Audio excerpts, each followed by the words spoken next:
Teman-teman, Nabi Zakaria itu diuji oleh Allah. Maaf, belum punya keturunan. Dan semua nabi punya ujian. Jadi jangankan kita, nabi aja yang jelas surganya punya ujian. Ya, Anda pernah sakit, Nabi Ayub sakitnya lebih parah dari kita.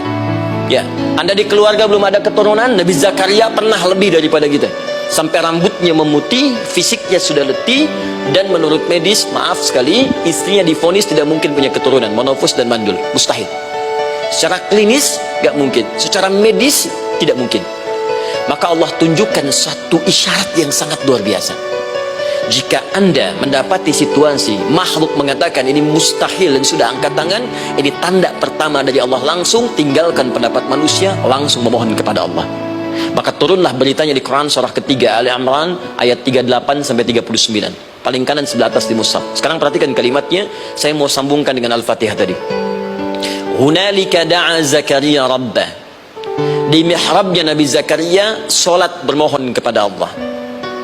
Qala rabbi habli min ladunka dzurriyyatan thayyibah.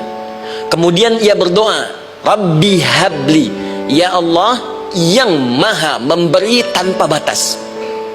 Ini adab pertama, kalau teman-teman mau berdoa, sebut nama Allah sesuai dengan hajat kebutuhan kita. Itu yang disebut dengan al-asma'ul husna. Di asma'ul husna itu bukan nama-nama indah yang sekedar dihafal, bukan. Tapi nama yang diberikan oleh Allah sesuai dengan kebutuhan hidup kita. Dalilnya Quran surah ke-17 ayat 110. Ya, paling kanan sebelah atas di mushaf, ke pertengahan. Ya, kata Allah, Qulid Allah. Jika Anda punya persoalan, sebut nama Allah. Allah Awir Rahman atau Ar-Rahman. Ayyamma tad'u, tapi kalau Anda ingin spesifik meminta, falahul asmaul husna. Pilih nama Allah, ia punya nama-nama yang indah sesuai kebutuhan kita. Jadi kalau teman-teman misalnya minta kelancaran rezeki, sebut ya Allah ya Razzaq. Anak mau ujian, ya Allah ya Al-Alim. Di proyek misalnya ada hambatan, ada gangguan, ya Allah ya Al-Jabbar ya Al-Malik. Ingin mudah mengatasi ujian, ya Allah ya Sabar. Minta. Ya, jangan semuanya disebutkan, nanti jadi beban. Ya Allahumma ya Rahman ya Al-Malik ya Al-Quddus ya Sabar, gitu kan. Yang tadinya nggak punya masalah jadi macam punya masalah, gitu kan. Pilih salah satu. Nah, jika Anda ingin memohon pada satu hal yang mustahil menurut manusia, maka minta dengan menyebut nama Allah yang memberi tanpa batas, mustahil di dalamnya. Nama Allah tersebut namanya Wahhab. Wahhab. Ya Allah, ya Wahhab, Al-Wahhab. Kalau kita rubah dalam bentuk permintaan, maka singkat kalimatnya dengan hab. Hab. Untuk sendiri habli, untuk banyakkan hablana. Rabbana hablana min azwajina wa dzurriyyatina qurrata a'yun. Nabi Zakaria minta karena sendiri yang mengalami situasi itu, maka beliau katakan, Rabbi habli, ya Allah habli min ladunka, ya Allah yang tak punya batas dalam pemberian. Mereka mengatakan aku tak akan punya keturunan. Mereka mengatakan mustahil aku punya anak.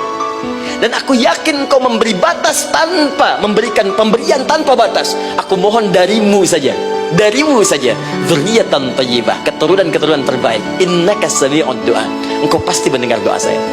Kalau pada yang maha memohon saja, maha mendengar saja tidak mengabulkan, lantas kepada siapa lagi aku mesti minta? Tapi poinnya bukan itu. Poinnya adalah ini disampaikan oleh Nabi Zakaria dalam keadaan sedang sholat, mesti berdiri dalam sholatnya. Dalam bahasa Arab berdiri disebut dengan qaimun, qaim, berdiri. Sedang sholat disebut dengan yusolli. Perhatikan ayat 39-nya. Fanadatul malaikatu wa huwa qaimun yusolli fil mihrab.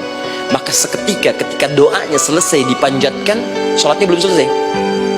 Doanya selesai dipanjatkan, seketika datang malaikat menyampaikan, kamu dapat kabar gembira, Anda akan punya anak, bahkan namanya langsung diberikan oleh Allah, Yahya, artinya hidup. Yang mustahil menurut manusia, lahir dari rahim seorang perempuan yang divonis monopus dan mandul, kata Allah, bagiku yang gak ada yang mustahil. Jadi dan hidup dia. Kapan itu terjadi? Masih sholat dan belum selesai dalam sholatnya, dalam keadaan berdiri.